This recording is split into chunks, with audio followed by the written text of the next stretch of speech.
Bismillahirrahmanirrahim. Alhamdulillahi rabbil alamin. Wassalatu wassalamu ala Rasulillah wa ala alihi wa sahbihi wa man tabi'ahum bi ihsan ila yaumiddin. Ba'd. Maka melanjutkan pertemuan yang kemarin, pembahasan tentang al-iman bil kutub, iman terhadap kitab-kitab yang Allah turunkan. Dan kemarin pembahasan tentang wahyu, dan telah kita jelaskan makna wahyu secara bahasa dan secara al-istilah.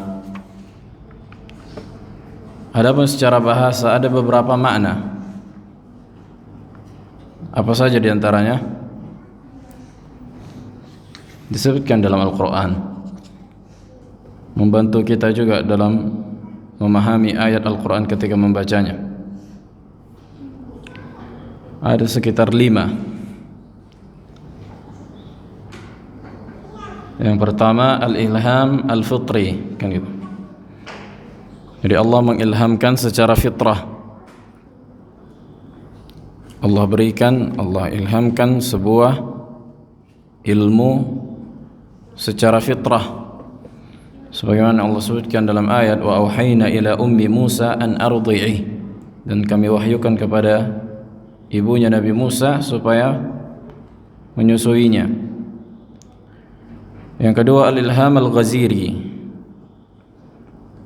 ilham yang sifatnya insting bagi hewan, sebagaimana Allah mewahyukan kepada lebah, wa auha rabbuka ila an-nahli an ittakhidhi minal jibali buyuta, dan Rabbmu mewahyukan kepada lebah supaya dia mengambil bagian-bagian dari yang ada di gunung, benda-benda yang ada di gunung, untuk membuat rumahnya. Begitu juga yang ketiga apa? Al-isyarah as-sari'ah. Nah, ketika Nabi Zakaria keluar fakharaja ala qaumihi minal mihrab fa auha ilaihim ay fa asyara ilaihim an sabbihu bukratan wa 'ashiyya. Nah, begitu juga waswas syaitan, dikatakan wahyu. Jadi artinya syaitan mewahyukan kepada wali-walinya, wa inna asyayatina la yuhuna ila awliyaihim liyujadilukum fa in ata'tumuhum innakum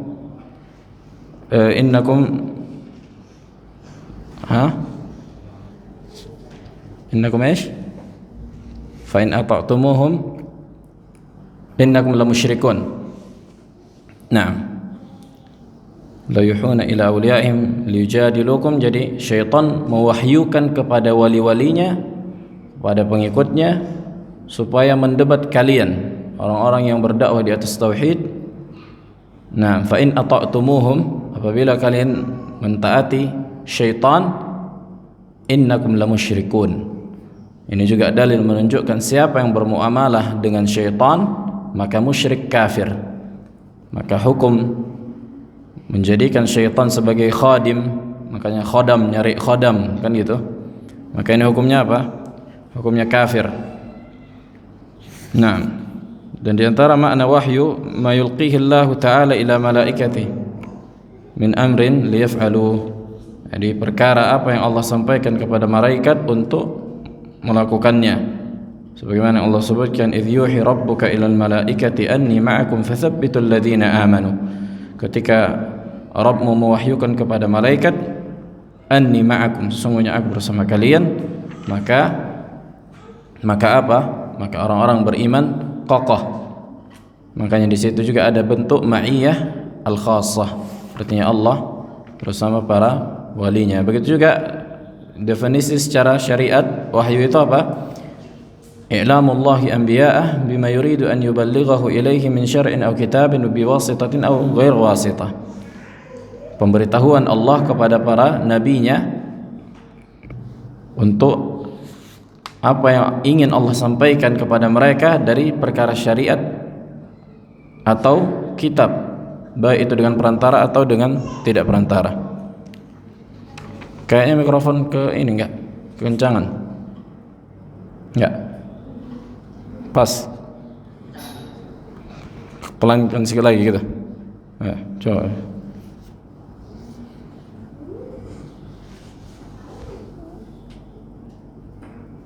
Baik, sekarang malah enggak ada suaranya.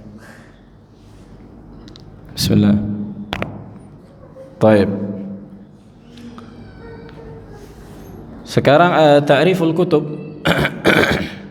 Definisi al-kutub. Al-kutub jam'u kitab. Kutub dalam bahasa Arab bentuk plural, bentuk jamak. Mufradnya kitabun.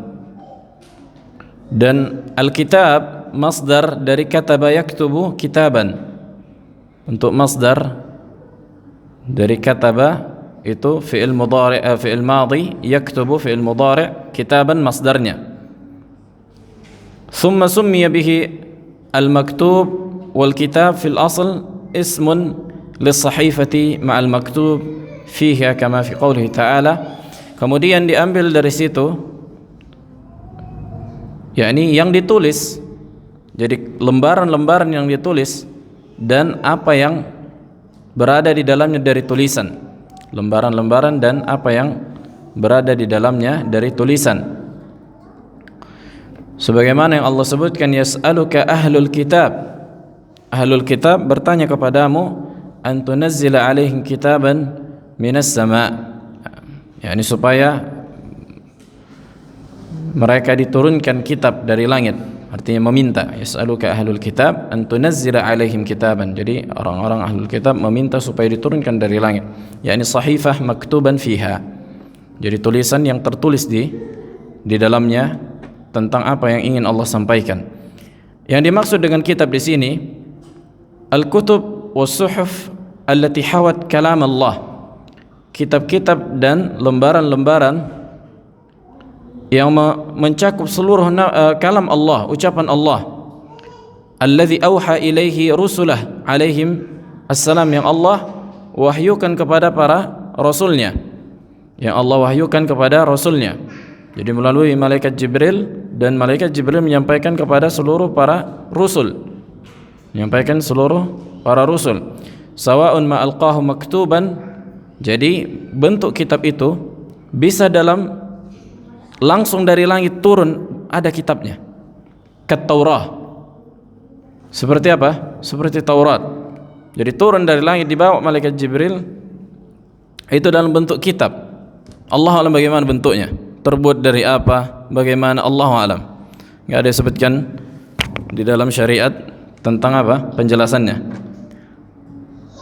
Yang jelas sebagaimana disebutkan dalam hadis, laqad khatta, yakni Allah menuliskan untuk Nabi Musa apa? Taurat, ditulis. Ada tulisan Allah di situ. Ada tulisan Allah di situ. Naam. Au anzalahu an tariqin al-malak, an tariqil malak. Atau Allah turunkan melalui apa? Malaikat Jibril. Artinya bukan dalam bentuk kitab. Jadi sampaikan. Itulah Al-Qur'an.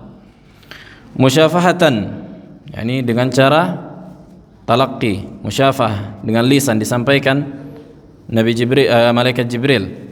Fakataba ba'da dzalika kasair al-kutub. Kemudian ditulislah di kertas yang kita ketahui sekarang sebagaimana Al-Qur'an, yakni mushaf. Baik. Kemudian hukum al-iman bil kutub, apa hukumnya? Hukumnya adalah rukun iman di antara rukun iman yang lain.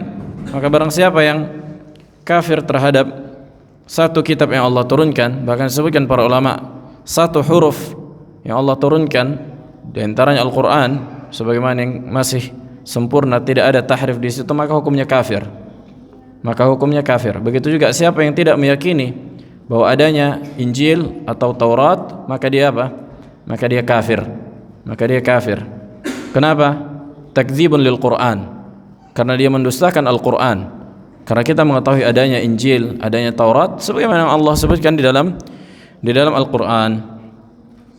Naam, Allah sebutkan dalam ayat, ya ayyuhalladzina amanu aminu billahi wa rasulihi wal kitabil ladzi nazzala ala rasulihi.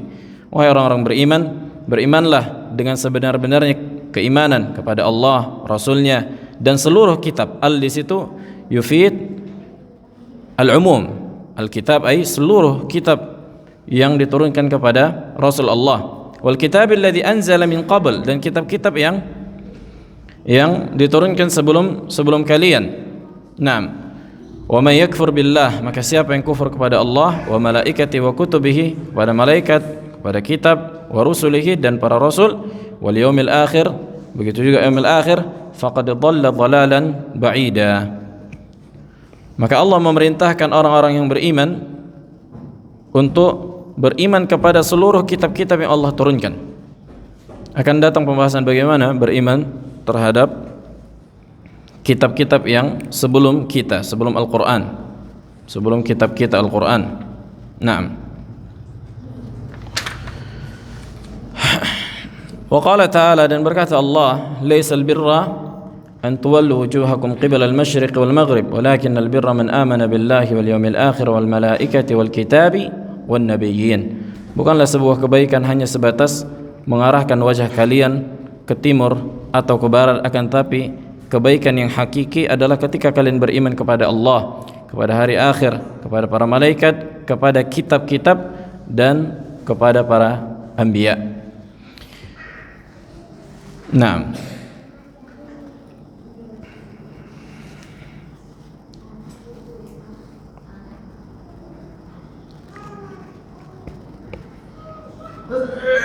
Kemudian di antara buah dari keimanan,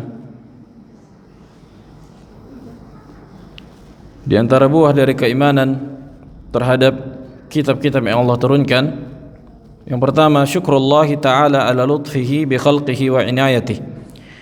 Ya, ini kita bersyukur kepada Allah subhanahu wa ta'ala karena kelembutannya atas para hamba dan kepedulian Allah kepada para hamba. Haitsu anzala ilaihim al-kutub, di mana Allah menurunkan untuk para manusia itu kitab sebagai pedoman. Kan sering kita dengar Al-Quran itu sebagai pedoman hidup. Bagaimana mungkin kita bisa menjadikan Al-Quran sebagai pedoman hidup kalau enggak kita pelajari dengan benar, yang mengandung petunjuk bagi para manusia untuk kebaikan dunia dan akhirat mereka,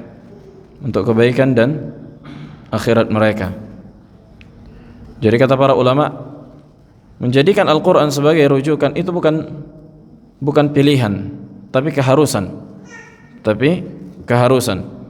Bukan perkara yang enggak cocok sama hawa nafsu manusia kemudian ditinggalkan, kemudian yang cocok diambil. Maka ini bukan bentuk beriman kepada Alkitab dengan iman yang benar. Atu'minuna bi ba'dil kitabi wa takfuruna bi ba'd. Apakah kalian beriman kepada sebagian ayat yang Allah turunkan kepada sebagian kitab dan kalian kufur ke sebagian yang lain? Nah, yang kedua, zuhur hikmatillah, haitsu syara'a fi hadhihi al-kutub likulli ummatin ma yunasibuha. Wa kana khatimul kitab al-Qur'anul 'azim munasiban li jami'il khalq fi kulli asrin wa misrin ila qiyamis sa'ah. Kemudian yang kedua, tampaknya hikmah Allah subhanahu wa ta'ala, di mana Allah mensyariatkan pada kitab-kitab ini setiap umat itu ada syariat khusus bagi mereka. Jadi setiap umat, setiap kitab memiliki hukum tersendiri. Sebagaimana contohnya di zaman Nabi Musa, ketika orang bertobat, itu mereka membunuh diri mereka. Faqtulu anfusakum. Mereka membunuh diri mereka. Naam, akan tapi di syariat kita maka enggak perlu membunuh, cukup bertaubat, meninggalkan, dan seterusnya. Naam. Dan Al-Quran ini, kitab yang sekarang ini, kata para ulama, salih atau muslih likulli zaman wa makan. Itu benar dan memperbaiki untuk setiap waktu dan tempat. Makanya ucapan yang mengandung kekufuran ketika mengatakan agama ini sudah atau Al-Quran ini sudah tidak relevan dengan zaman ini. Maka ini bisa mengantarkan yang mengucapkannya keluar dari Islam, keluar dari Islam. Waliyadzubillah. Makanya terbuka di situ pintu al-ijtihad, dan terbuka pintu al-ijtihad. Artinya apa? Artinya, bukankah ayat dan hadis di dalam Al-Quran dan Sunnah itu terbatas, sementara kejadian-kejadian dan perkara-perkara itu terus-menerus ada. Bahkan ada sebagian perkara yang tidak terjadi di zaman Nabi alaihi salatu wasallam, kan gitu. Dan itu membutuhkan hukum. Contohnya bayi tabung. Contohnya apa? Bayi tabung. Maka ini enggak pernah terjadi di zaman Nabi alaihi salatu wasallam. Maka apa hukumnya? Maka di situlah para ulama berijtihad. Berijtihad, pintu ijtihad dibuka. Dan ini di antara bentuk hikmah Allah Subhanahu wa taala supaya membedakan yang berilmu dan yang jahil. Nah, kemudian isbatu sifatul kalami lillahi ta'ala, menetapkan penetapan sifat berbicara untuk Allah, artinya Allah berbicara. Wa anna kalamahu la yushbih kalamal makhluqin, dan ucapan Allah tidak serupa dengan ucapan makhluk. Naam, wa ajizal makhluqin 'anil ityani bimithli kalamihi, dan para makhluk itu enggak mampu untuk mendatangkan yang semisal dengan Al-Qur'an. Sudah kita bahas bahwa mukjizat Al-Qur'an itu pada kalimatnya ada banyak disebutkan para ulama di antara mukjizat Al-Qur'an, akan tapi bukan hanya sebatas di kalimatnya saja, akan tetapi di tarkib wasighah, di balaghahnya. Jadi susunan kalimat Al-Quran itulah yang enggak bisa didatangkan orang-orang Arab. Bukan sebatas lafaznya al-jibal wan nabat ila akhiri, bukan. Tapi bagaimana susunannya, an-nasr wan nazm, ini yang enggak bisa didatangkan orang-orang Arab, susunannya itu. Nah, kemudian al-mabhas ats-tsani kaifiyat al-iman bil kutub. Bagaimana beriman dengan kitab-kitab. Al-iman bi kutubillah ishtamil ala iddati jawanibah dallat an-nusus atau an-nusus ala wujub i'tiqadiha wa taqririha li tahqiqi hadha ar-rukn al-'azim min arkan al-iman. Jadi ada sebagian perkara atau sebagian aspek atau sebagian sisi yang ditunjukkan oleh dalil tentang beriman atau bagaimana beriman kepada Alkitab. Yang pertama, at-tasdiqul jazim, membenarkan dengan pembenaran yang tidak mengandung keraguan-raguan. Bi annaha kulluha munazzalun min Allah. Kita membenarkan seluruh kitab yang diturunkan untuk para nabi itu datang dari Allah Subhanahu wa taala. Wa annaha kalamullah. Tuh. Dan seluruhnya itu adalah apa? Ucapan Allah. Apabila Allah turunkan kepada malaikat Jibril, dan malaikat Jibril menyampaikan kepada Nabi Musa, dan berbicara Allah kepada malaikat Jibril dengan bahasa Ibrani, maka dikatakan Taurat. Nah, apabila dengan bahasa Syriani dikatakan Injil, diturunkan kepada Nabi Isa alaihissalam.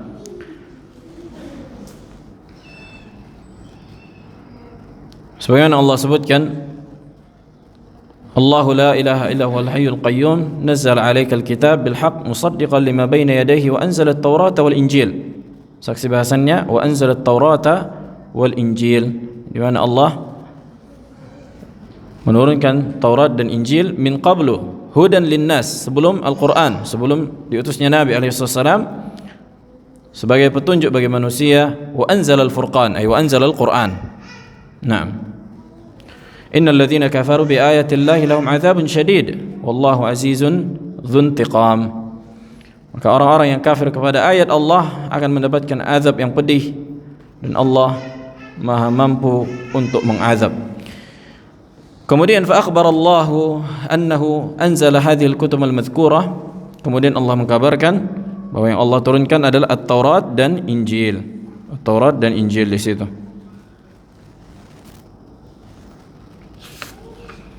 Yang kedua, al-iman bi annaha da'at kulluha ila ibadatillahi wahdah. Tuh. Yang kedua, beriman bahwa seluruh kitab yang diturunkan kepada para rasul itu mengajak kepada tauhid. Mengajak kepada apa? Kepada tauhid. Beribadah kepada Allah Subhanahu wa taala. Inilah asal dari Islam. Makanya seluruh para nabi itu agamanya muslim. Agamanya Islam. Islam bermakna al-am. Adapun Islam bermakna al-khas, itulah yang menjadi kekhususan bagi nabi dan umat Nabi alaihi salatu wassalam. Makanya kalau kita baca dalam Al-Quran, wa nahnul muslimun, wa nahnul muslimun, semuanya disebutkan bahwa para anbiya Nabi Ibrahim itu muslim. Itu muslim. Yani katakan Islam bermakna al-am, dan Islam itu apa? Al-istislamu lillahi bitauhid wa inqiyadu lahu bitta'ah wa bara'atu minasyirki wa ahli. Islam itu adalah taat kepada Allah dengan mentauhidkannya, tunduk dengan tauhid, tunduk dengan ketaatan, dan berlepas diri dari kesyirikan dan pelakunya. Inilah Islam, bukan mengajak kebaikan, semua agama itu sama, mengajarkan yakni kebaikan sosial, bukan ini, tapi mentauhidkan, itu intinya. Tapi mentauhidkan. Naam.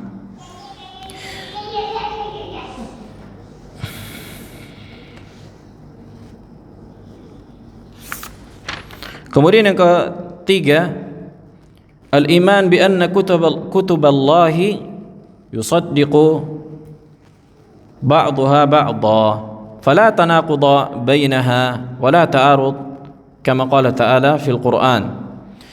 Yang ketiga, beriman bahwa seluruh kitab yang Allah turunkan itu saling membenarkan di antara satu dengan yang lainnya.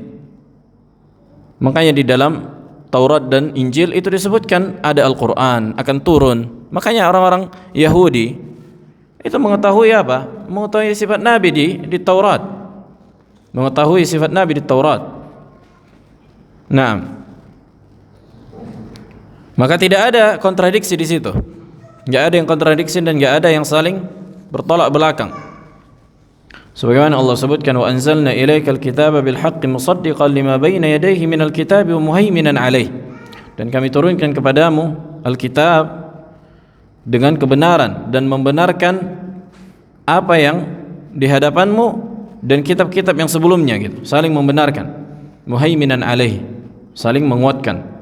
Wa qala fil Injil, ketika Allah menjelaskan tentang Injil, wa atainahul injila fihi hudan wa nur wa musaddiqan lima baina yadayhi minat Taurat. Tuh, Injil membenarkan Taurat. Nah, akan tetapi Injil dan Taurat sebelum ditahrif. Nah, yang keempat,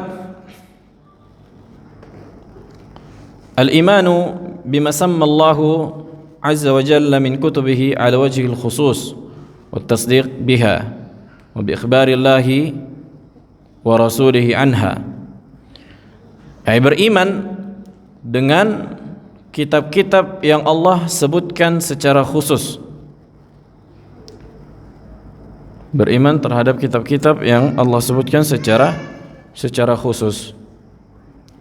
Yang pertama diantaranya At-Taurah. Wa hiya kitabullahi alladhi atahu Musa. Dialah kitab Allah yang Allah berikan kepada Nabi Musa, dan Allah berbicara kepada Jibril dan Jibril menyampaikan kepada Nabi Musa dengan bahasa Ibrani. Qala ta'ala wa laqad atayna Musa al-kitaba min ba'di ma ahlakna al-quruna al-ula basaira lin-nas. Dan sungguh kami berikan kepada Nabi Musa al-kitab. Naam.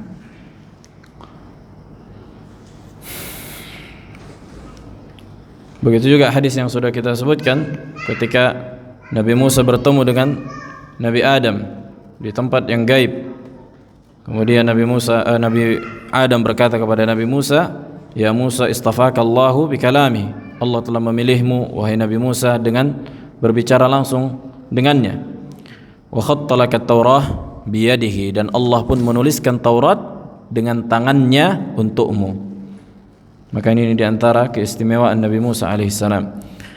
Nah, kemudian setelah Taurat Al-Injil. Wa huwa kitabullah alladhi anzalahu ala Isa ibn Maryam. Itu adalah kitab yang Allah turunkan kepada Nabi Isa ibn Maryam. Dan Injil berbahasa apa? Suryani. Berbahasa Suryani. Nah. Qala ta'ala wa qaffayna ala atharihim bi'Isa ibn Maryam musaddiqan lima bayna yadayhi min at-Taurah wa atainahu al-Injil asyahid wa atainahu, kami berikan kepada Nabi Isa al-Injil fihi hudan wa nurun, maka di dalamnya terdapat hidayah dan cahaya, wa musaddiqan lima bayna yadayhi min at-Taurah wa hudan wa mau'izatan lil muttaqin. Nah, dan Injil Allah turunkan untuk membenarkan apa yang ada pada Taurat. Kemudian sebagian ulama berkata, lam yukhaliful injilu at-taurata illa fi qalilin min al-ahkam mimma kanu yakhtalifuna fihi. Dan tidaklah Injil menyelisihi Taurat itu hanya sebagai atau sebagian perkara dari hukum. Dan ini bukanlah bentuk penyelisihan sebenarnya. Bukanlah bentuk menyelisihi yang bermakna tercela. Akan tetapi berbeda hukumnya. Allah turunkan untuk Nabi Musa hukum tertentu. Allah turunkan untuk Nabi Isa hukum tertentu. Begitulah. Makanya ada nasikh dan mansukh. Ada nasikh dan mansukh.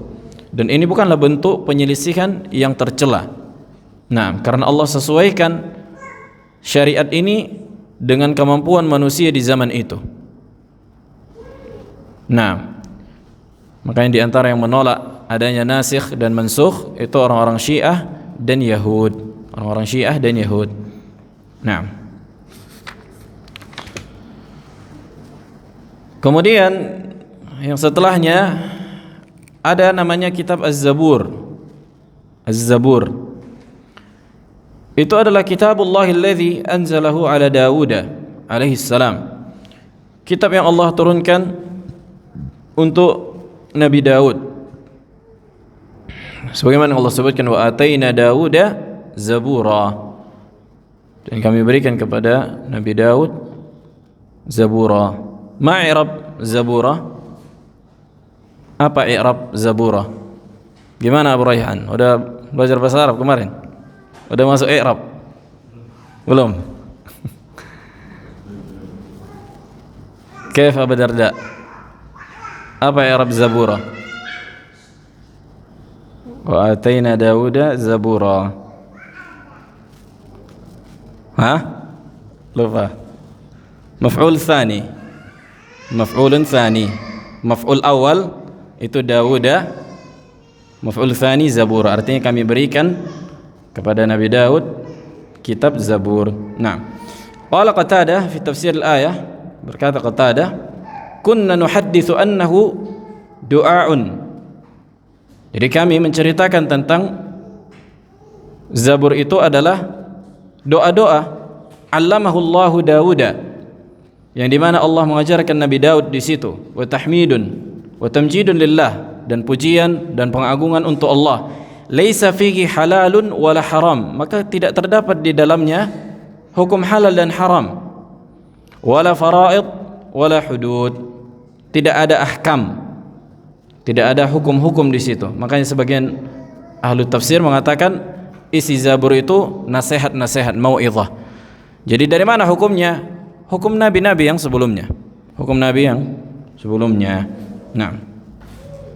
Kemudian suhuf Ibrahim wa Musa.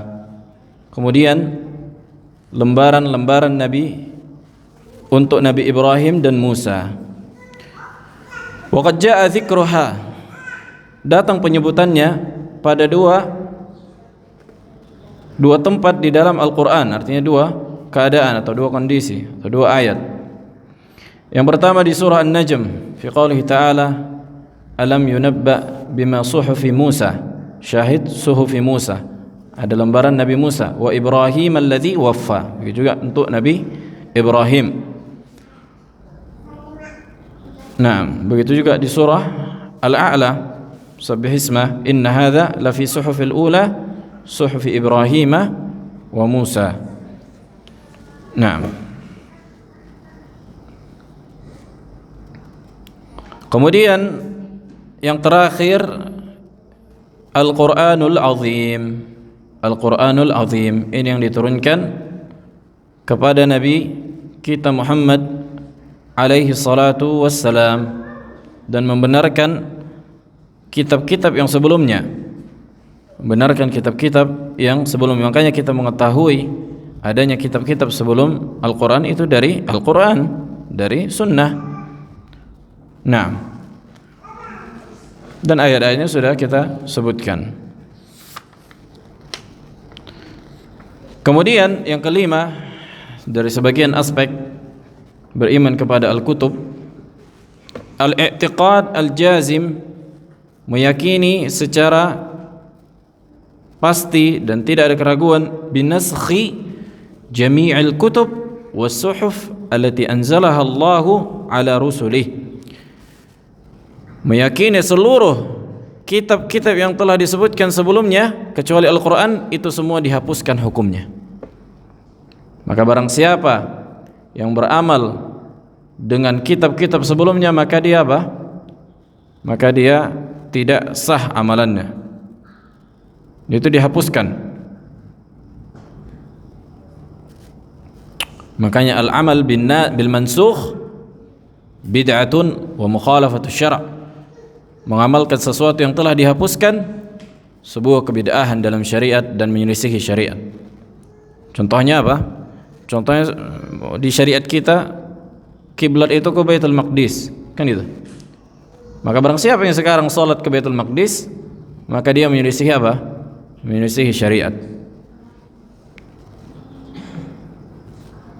Jadi kalau ada orang yang ngaku mengajarkan kitab Suryani, ini menunjukkan apa? Menunjukkan kejahilannya, menunjukkan kejahilan terhadap syariat, terhadap dalil. Nah,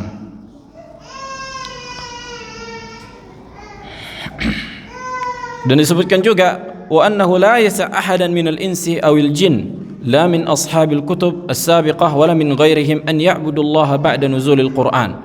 Ini tidak boleh bagi seorang pun dari jin dan manusia, lihat, minal insi wal jin, dari manusia dan jin seluruhnya, untuk beribadah kepada Allah sesuai dengan kitab yang sebelum Al-Quran. Enggak ada, harus sesuai dengan apa yang ada di Al-Quran dan Sunnah. Nah, dan di sini ada faedah usuliyah disebutkan para ulama. Hal syari'atu man qablana huwa syari'atun lana. Pernah dengar masalah ini? Apakah syariat orang-orang sebelum kita, contohnya syariat yang ada di Nabi Musa, Nabi Isa, Nabi Ibrahim, apakah itu syariat bagi kita? Makanya di antara para ulama ketika membahas usul fikih itu mereka membahas tentang, mereka berhujjah dengan syariat orang-orang sebelum kita. Maka masalah ini kata para ulama la budda minat tahrir, harus dikerucutkan dulu masalahnya. Harus dikerucutkan dulu masalahnya. Dan makanya ini anak ingat soal ujian kita dulu waktu ujian akhir UAS. Apakah syariat orang-orang sebelum kita itu syariat untuk kita? Hal syariatu man qablana syariatun lana. Makanya labud minat tahrir, harus didudukkan dulu masalahnya. Yang pertama, sepakat para ulama apabila syariat sebelum kita itu sesuai dengan syariat kita, maka ini apa? Maka menjadi syariat kita. Ini yang pertama.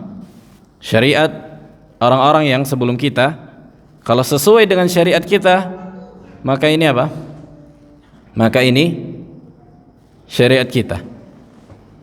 Yang kedua, apabila syariat sebelum kita, contohnya di syariat Nabi Musa, Nabi Isa, menyelisihi syariat kita, yukhalifu syar'ana, menyelisihi syariat kita, maka sepakat ulama, lihat, sepakat ulama, maka ini bukan bagian dari syariat kita.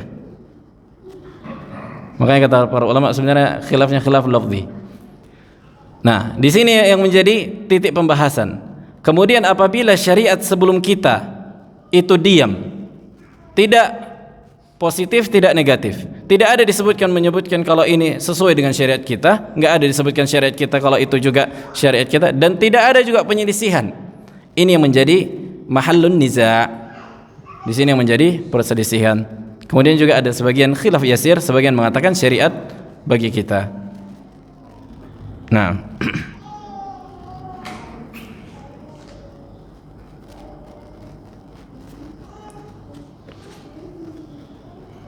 ada contohnya, lupa nih contohnya. Ada misaluhu.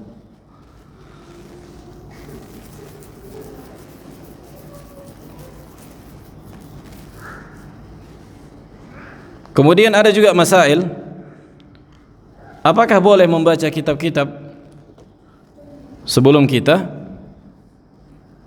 Kan gitu? Boleh enggak membaca kitab-kitab sebelum kita? Yang pertama harus diyakini bahwa kitab-kitab sebelum kita yang ada sekarang itu semua muharraf, itu diubah, itu dah ditambah dan dikurangi. Tidak lagi ada yang asli sebagaimana diturunkan. Kemudian apa hukum membacanya?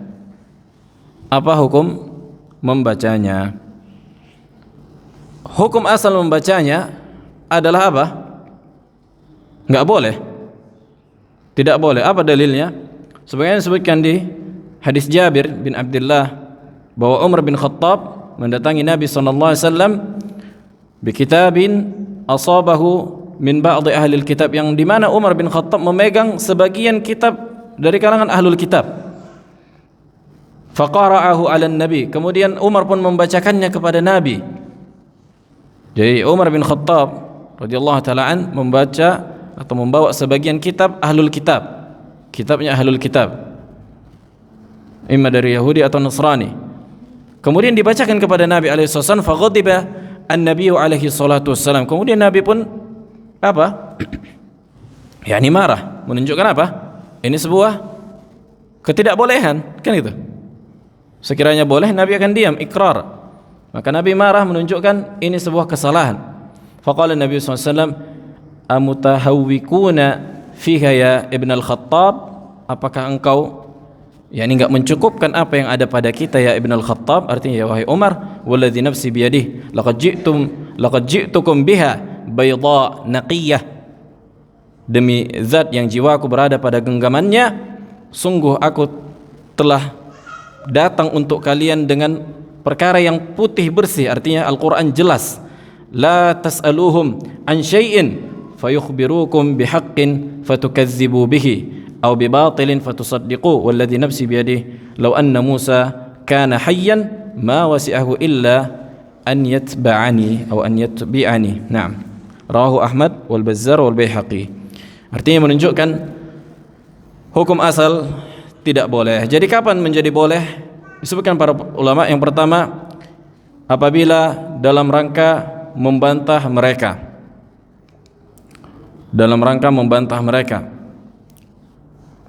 Dan ini hukumnya fardu kifayah.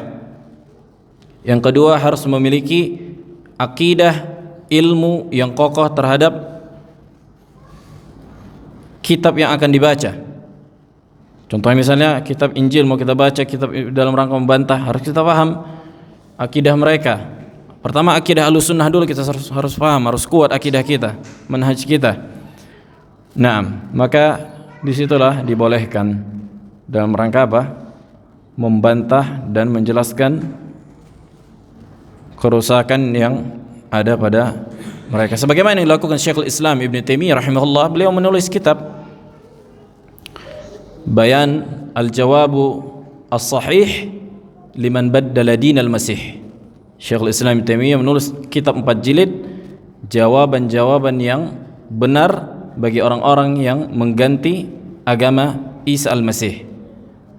Artinya bantahan untuk Injil. Syekhul Islam bukan hanya membantah firqah yang ada dalam Islam, tapi membantah orang-orang Yahudi dan Nasrani. Nah, begitu juga Ibnul Qayyim rahimahullah di kitab Hidayatu Al-Hayara. hidayah bagi orang-orang yang kebingungan, yakni Yahudi dan Nasrani. Nah, orang-orang Nasrani. Cuma ada juga membahas tentang Yahudi lakin khafif qalil. Baik, kemudian al-mabahats as-salis penjelasan tentang Taurat dan Injil serta sebagian kitab-kitab yang diturunkan sebelumnya. Yang pertama, tahrif ahli kitab li kalamillah. Jadi Allah menjelaskan bahwa kitab-kitab terdahulu itu telah ditahrif. Makanya sudah kita bahas makna tahrif. Dan tahrif itu apa? Mengubah makna yang benar kepada makna yang salah. Imma dengan menghapus lafaznya, mengurangi ziyadat wa nuqsan, atau merubah harakatnya, atau merubah harakat dari ayat tadi atau kalimat tadi. Adapun selain Al-Quran tidak dikatakan ayat. Qala ta'ala fi haqqil yahud, sebagaimana Allah menceritakan tentang Yahudi, afatatma'una ay yu'minu lakum wa qad kana fariqun minhum yasma'una kalam Allah thumma yuharrifunahu min ba'di ma aqaluhu wa hum ya'lamun.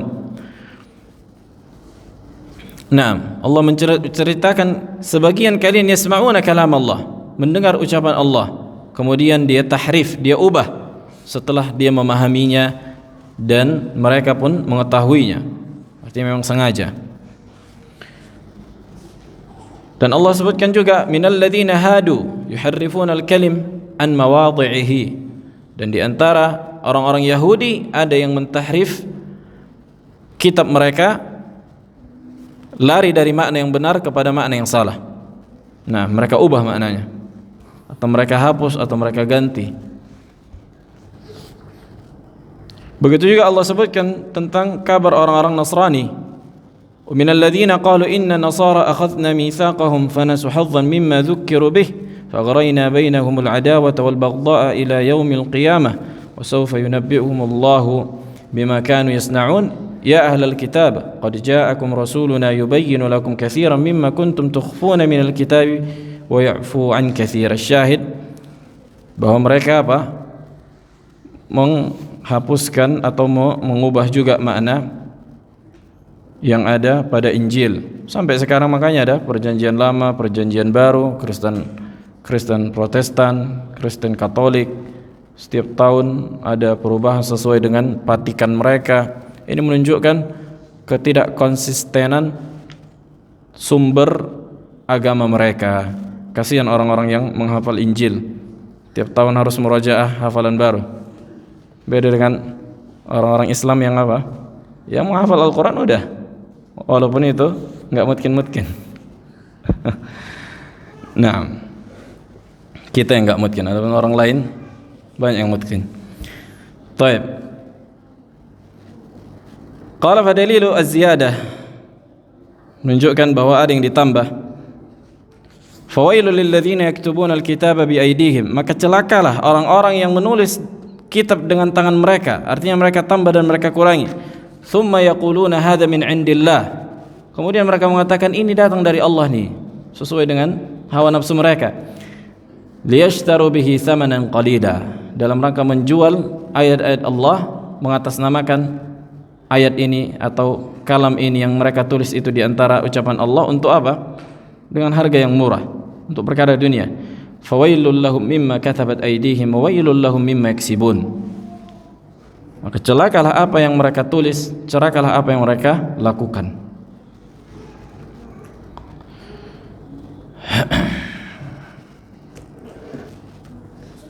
Kemudian salamatul Quran min at-tahrif wa hifdzillahi lahu wa adillatu dzalik. Kemudian menjelaskan tentang selamatnya Al-Quran dari apa? Dari perubahan. Jadi enggak ada yang bisa mentahrif Al-Quran. Kalaupun ada yang bisa mentahrif bakal diketahui, bakal dibantah oleh para ulama. Maka ini di antara kekhususan dan keistimewaan Al-Quran Allah jaga. Sebagaimana Allah sebutkan, inna nahnu nazzalna dzikra wa inna lahu lahafizun, sesungguhnya kamilah yang menurunkan Al-Quran dan kami pula lah yang menjaganya. Qala At-Tabari fi tafsir al-ayah, qala wa inna lil-Quran lahafizun min an yuzada fihi batilun ma laysa minhu aw yunqas minhu ma huwa minhu min ahkamihi wa hududihi wa fara'idhihi. Intaha kalamuhu. Artinya kami menjaga dari penambahan apa yang ada di Al-Quran. Artinya enggak akan bisa ada yang menambah satu huruf pun di dalam Al-Quran. Nah, begitu juga dikurangi. Begitu juga pengurangan dan penambahan makna yang ada di Al-Quran, itu enggak bisa.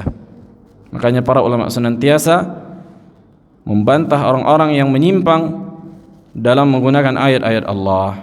Azan. Fadhal.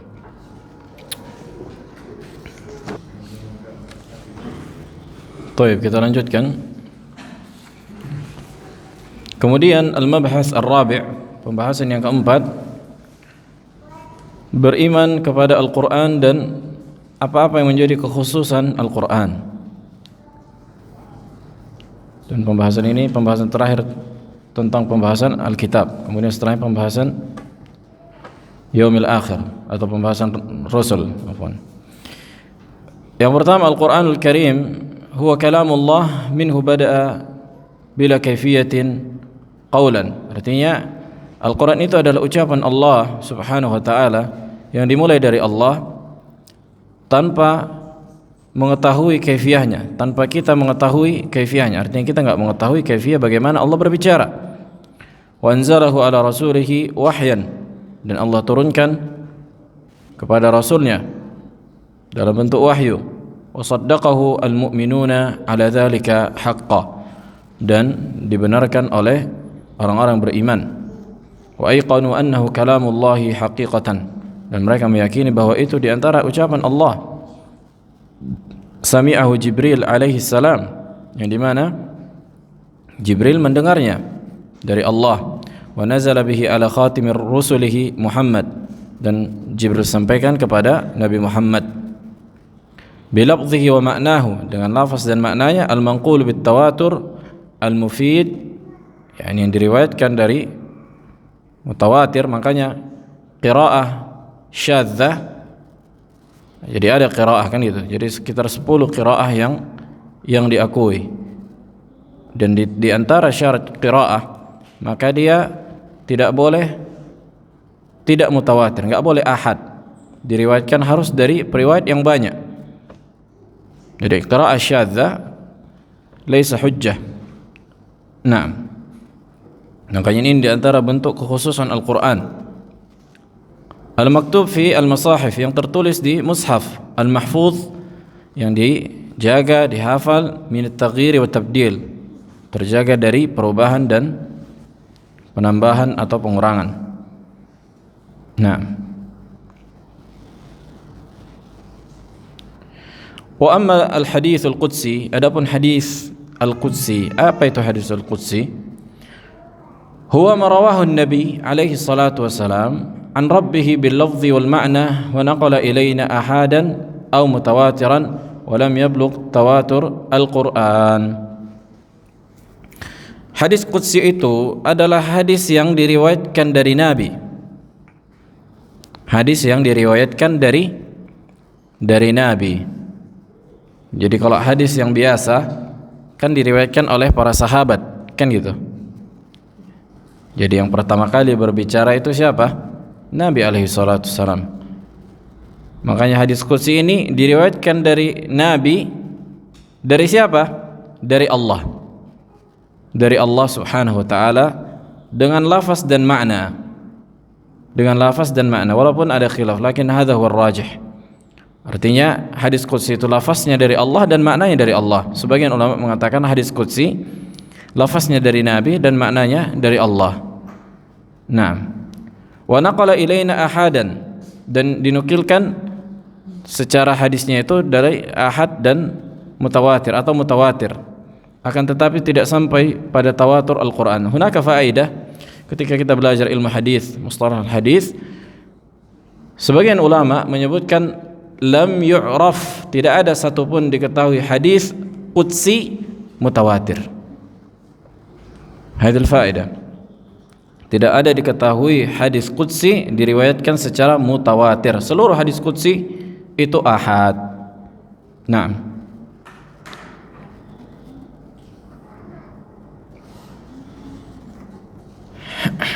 Wa mithaluhu, dan di antara misalnya, contohnya hadis Abi Dzar Al-Ghifari dari Nabi alaihi wasallam yang diriwayatkan dari Allah, maksudnya Nabi mengambil hadis ini, ucapan ini dari Allah.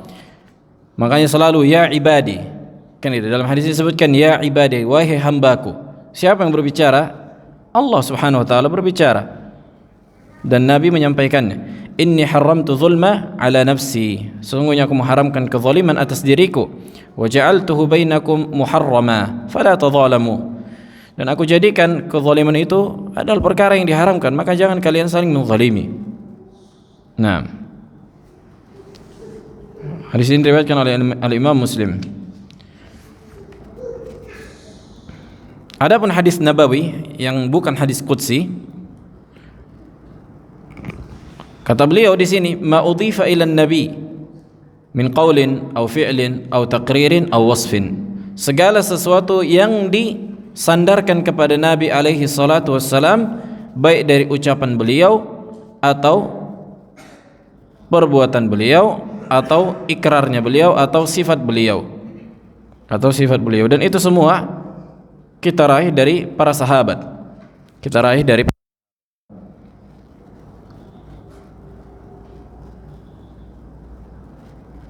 Kemudian apa perbedaan antara Al-Quran dan hadis qudsi dan hadis Nabawi? Yang pertama, Al-Quran itu mukjizat, lafaznya, maknanya, dan membacanya itu adalah ibadah. Jadi membaca Al-Quran, jadi Al-Quran itu ada untuk bacaan, ada untuk hafalan, ada untuk diamalkan dan dipelajari. Makanya sebagian ulama mengatakan boleh kita, contohnya murajaah, kan gak sempat mentadabburi gitu, saking cepatnya kita murajaah. Misalnya untuk memurajaah itu qiraah yang sifatnya murajaah, bacaan yang atau membacanya gitu. Itulah para ulama, contohnya di bulan-bulan Ramadan membacanya dianjurkan memperbanyak tilawahnya gitu. Tapi bukan berarti meninggalkan tadabburnya, karena tadabbur itu butuh melihat tafsir lagi, membacanya lagi, menghayatinya. Nah, jadi membutuhkan waktu yang lebih banyak. Kemudian kata beliau di sini, yuhram massuhu limuhditsin, diharamkan bagi orang yang tidak di atas taharah atau tidak dalam keadaan taharah menyentuhnya, ma'a khilafun fihi, ma'a khilaf fihi. Lakin la'alla zahir, yang paling dekat bolehnya seorang yang muhdis yang tidak dalam keadaan taharah memegang mushaf. Adapun ayat-ayat, contohnya ayat-ayat atau ada disebutkan dalam ayat itu bukan menunjukkan keharaman apa. Ada disebutkan para ulama khilaf tawil, bantahan di situ tentang hukum orang yang dalam keadaan hadas memegang mushaf. Tapi la'alla yang aqrab wallahu alam boleh. Tapi tentunya lebih utama dalam keadaan apa? Dalam keadaan taharah.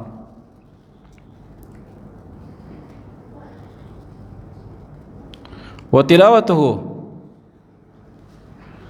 tilawatuhu linahwu junubin wa hadha aidan. Jadi hunaka farqun baina at-tilawah wa baina al-mash. Berbeda antara membaca mushaf, membaca Al-Qur'an tanpa memegangnya dan membacanya dengan memegang mushafnya. Tapi penulis di sini menyebutkan tilawahnya sendiri bagi orang yang junub enggak boleh. Lakin hadza madhhabun dhaif. Sebagaimana disebutkan bahwa Nabi sallallahu alaihi wasallam bangun dalam keadaan senantiasa membaca Al-Qur'an, zikir-zikir, dan di sebagian keadaan Nabi sallallahu alaihi wasallam bangun dalam keadaan belum mandi junub. Naam. Wa riwayatuhu bil ma'na, ay hadis qudsi. Naam, sebagian mengatakan riwayatnya dengan makna. Hadis Nabawi. Hadis Nabawi ada sebagian hadis Nabi sallallahu alaihi wasallam diriwayatkan dengan makna, dengan maknanya. dan itu ada syarat-syaratnya yang disebutkan di kitab usul fiqh. Wa tata'ayyan qira'atuhu fi shalah, artinya wajib membacanya ketika salat. Itu di dalam Al-Qur'an. Maksudnya Al-Qur'an wajib membacanya ketika salat, ay Al-Fatihah. Wa yu'jar qari'uhu bi kulli harfin. Ya, orang membacanya setiap huruf itu diberikan pahala. Minhu hasanatun wal hasana bi asyr hasanat. Satu pahala akan tapi dilipat gandakan menjadi apa? Menjadi 10. Bikhilafil hadits al-qudsi wal hadits an-nabawi fa innama laysa kadzalik. Berbeda dengan hadits qudsi dan hadits nabawi, tidak seperti Al-Qur'an yang setiap huruf diberikan pahala. Nah, kemudian sedikit lagi wal farqu bainal hadits al-qudsi wal hadits an-nabawi. Soalnya tanggung pembahasannya. Annal hadits al-qudsi min kalamillahi bilafzihi wa ma'nah. Hadis qudsi itu lafaz dan maknanya itu dari Allah, berbeda dengan hadis nabawi. Hadis yang biasa yang bukan hadis qudsi, maka itu dari ucapan Nabi sallallahu alaihi wasallam lafaznya dan maknanya. Akan tetapi secara hukum itu di antara wahyu juga. Secara hukum di antara wahyu, karena enggak mungkin Nabi sallallahu alaihi wasallam menyebutkan sebuah hukum tanpa wahyu. Wa ma yantiqu 'anil hawa in huwa illa wahyun yuha. Wa anna al-hadits al-qudsi afdal min al-hadits an-nabawi wa dzalika li fadli kalamillahi 'ala kalamil makhluqin. Kata beliau di sini bahwa hadis qudsi itu lebih mulia dibandingkan hadis nabawi karena di situ ada keutamaan kalam Allah dibanding kalam makhluk. Kemudian kekhususan beriman terhadap Al-Qur'an yang pertama, Al-Quran ini mencakup seluruh makhluk, artinya wajib bagi seluruh makhluk untuk mengimaninya, baik dari jin dan manusia. Dan Al-Quran ini diutus untuk seluruh apa? Seluruh alam semesta. Berbeda dengan kitab-kitab sebelumnya. Berbeda dengan kitab-kitab sebelumnya. Untuk contohnya Nabi Khadir kan gitu, Nabi Musa untuk kaumnya, Nabi Isa untuk kaumnya. Berbeda dengan Nabi Muhammad alaihi salatu wasallam yang mencakup seluruh waktu dan tempat. Hatta antum kalau pergi ke bulan tetap wajib. Kalau bisa pergi ke bulan kan gitu, di planet manapun. Yang kedua, i'tiqad naskhihi li jami'il kutub as-sabiqah, meyakini bahwa Al-Qur'an ini menghapuskan hukum-hukum yang ada di kitab-kitab sebelumnya. Nah, maka wajib bagi orang yang sebelumnya Nasrani ketika mendengar Islam, maka wajib dia mengikuti agama Islam dan mengikuti Al-Quran. Maka haram bagi dia untuk mengikuti apa yang dia yakini sebelum Islam. Nah,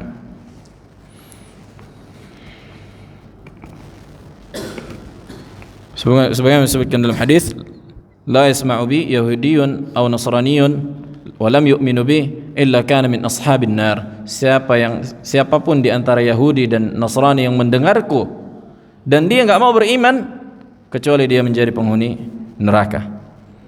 Nah, kemudian yang ketiga, samahatu syariati allati jaa biha al-Quran wa yusruha. Makanya hukum yang paling mudah dari seluruh hukum-hukum sebelumnya ini hukum Islam. Kalau kita baca hukum-hukum terdahulu, contohnya di zaman Nabi Musa orang mau bertobat dibunuh. Kita enggak perlu dibunuh. Enggak perlu membunuh diri. Nah, ini diantara keutamaan Al-Quran. Hukum yang paling mudah. Hukum yang paling mudah. Nah, yang kemudian yang keempat, Al-Quran ini apa? Dijaga oleh Allah Subhanahu wa ta'ala. Berbeda dengan kitab-kitab sebelumnya.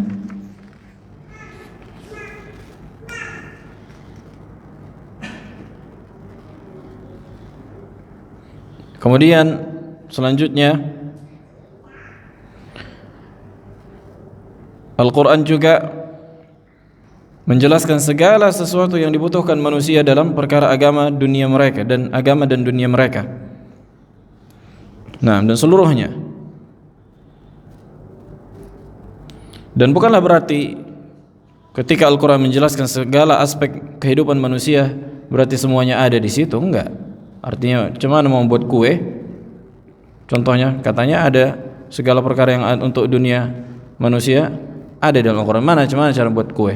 Makanya disebutkan dalam kisah ketika ada orang yang ingin membantah agama Islam, kayak gitu. Bukankah kalian katakan bahwa di dalam Al-Quran disebutkan menjelaskan segala aspek kehidupan manusia, termasuk membuat kue. Gimana caranya? Katanya fas'alu ahla dzikr in kuntum la ta'lamun. Maka katakanlah ahlu dzikr tanya kokinya apabila kalian enggak mengetahui. Nah, bukan secara tafsir akan tapi secara mujmal. Begitu juga di antara kekhususan Al-Quran, mudah untuk dipelajari, dihafalkan dan diamalkan. Kemudian yang ke-8 atau ke-7, Al-Quran mencakup syariat, usul-usul syariat sebelum Al-Quran. Yang mencakup seluruh usul-usul dalam akidah, itu seluruhnya ada di Al-Quran. Karena Al-Quran adalah kitab yang terakhir. Begitu juga yang terakhir, bahwa Al-Quran adalah kitab yang terakhir, yang tidak ada lagi kitab setelah Al-Quran diturunkan kepada Nabi, karena Nabi Muhammad SAW adalah Nabi yang terakhir. Maka siapa yang mengklaim bahwa dia mendapatkan kitab dari Allah selain Al-Quran, maka dia kafir dan dia mendustakan Al-Quran dan seluruh yang diturunkan sebelum Al-Quran.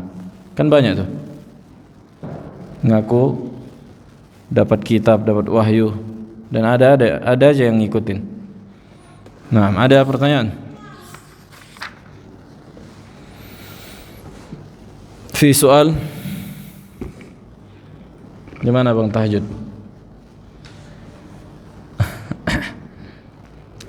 Fi iskal, fadal Abu Aqil.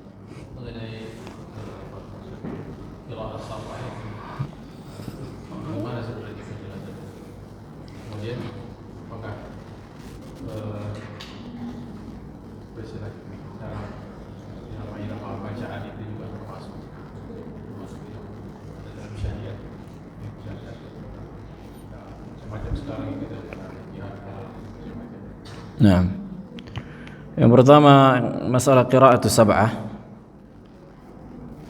Makanya ada qiraatul Hafs an Asim, qiraatul Warsh. Nah, ada banyak qiraah kan gitu, dan ada sebagian lafaznya itu beda cara membacanya. Sebagian lafaznya itu berbeda cara membacanya, ada perubahan sarafnya di situ. Nah, dan itu dipelajari di ilmu qiraat. Makanya para ulama beristidlal dengan qiraah. Makanya wa fi qiraatin, pada sebagian qiraah cara membaca Al-Qur'an ada begini. Nah, disebutkan dalam ayat qiraat Ibnu Abbas fi walladzina yutawwaquna. Nah, dalil menunjukkan bolehnya bagi orang yang tua itu tidak berpuasa, maka dia memberikan fidyah, membayar fidyah. Itu diantara contohnya. Nah, kemudian masalah maqamat, Syekh Bakar Abu Zaid ada menulis kitab, yakni maknanya bid'ah fil qiraah. Maka ini diantara bentuk kebid'ahan, membaca Al-Quran dengan maqam tertentu dan menghafal caranya. Nanti kalau di ujungnya begini, turunkan begini, naikkan. Maka ini diantara kebid'ahan. Bahkan itu ada takalluf di situ, berlebihan dalam membaca. Adapun mengikuti bacaan, misalnya karena kita mendengarkan qari tertentu, kemudian bacaan kita otomatis, fahadha la ba'as. Tapi sengaja membaca makomnya itu, oh makom nahawan, makom ini, sengaja nanti kalau pas di ujung begini, kurang panjang, pendekkan sedikit lagi biar pas. Maka ini diantara bentuk takalluf fil qiraah. Maka ini enggak boleh. Nah, sampai pakai ada itu di YouTube, dia apa pakai do re mi fa sol la si do yang gitu-gitu. Maka ini diantara bid'ah mungkarah waliyadzubillah. Nah, macam nyanyi-nyanyi saja dibuat mereka Al-Quran ini, kan gitu, pakai tangga-tangga nada. Kalau nahawan begini makomnya. Nah, maka ini diantara mungkar, bid'ah mungkarah. Nah, ada lagi. Fadhal. Itu Ustaz tadi masalah kita turunkan sama Nabi tadi. Nah. Kan di zaman Nabi Musa itu kan ada dua nabi. Nabi Khadr. Nabi Harun. Musa wa Harun. Nah. Itu juga di zaman Nabi Isa ada tiga nabi. Hmm. Satu Alia sama Yahya. Pertanyaannya ini, apakah syariat kedua nabi tadi itu sama? Itu juga Nabi Isa tadi, Yahya sama Zakaria. Apakah syariatnya sama? Kalau mereka memiliki nabi yang sezaman dan satu tempat, mereka memiliki syariat yang sama. Ayo, makanya ketika Nabi Musa alaihissalam pergi ke Khadr, makanya juga walaupun Nabi Khidir itu sebagian mengatakan bukan nabi. Makanya dia apa? Dia datang dan dia tidak mengikuti syariat Nabi Khidir atau Khadr. Kalau orang Arab itu Khadr, tapi kalau orang Indonesia Khidir bil kasar. Menunjukkan wilayah itu juga menentukan gitu. Kaum, wilayah atau tempat itu menentukan. Adapun pastinya Allah alam. Allah alam. Lakin yang zahir sama syariat mereka karena sezaman dan satu tempat. Naam. Naam, fadhal. Nabi Ibrahim kan itu nabi ke-6 Ustaz. Terus ketika Nabi Ibrahim diutus, tentu Injil dan Taurat kan belum turun. Jadi Nabi Ibrahim mengambil hukum itu dari mana? Allah alam. Ma adri. Dari mana? Yang jelas dari biasanya nabi-nabi sebelumnya. Kan itu ada hukum-hukum dari nabi-nabi sebelumnya. Allah alam. Apa yang enggak dijelaskan dalam Al-Quran dan Sunnah bukanlah sebuah keharusan untuk memahami. Dan kata para ulama, hadza min fudulil ilm.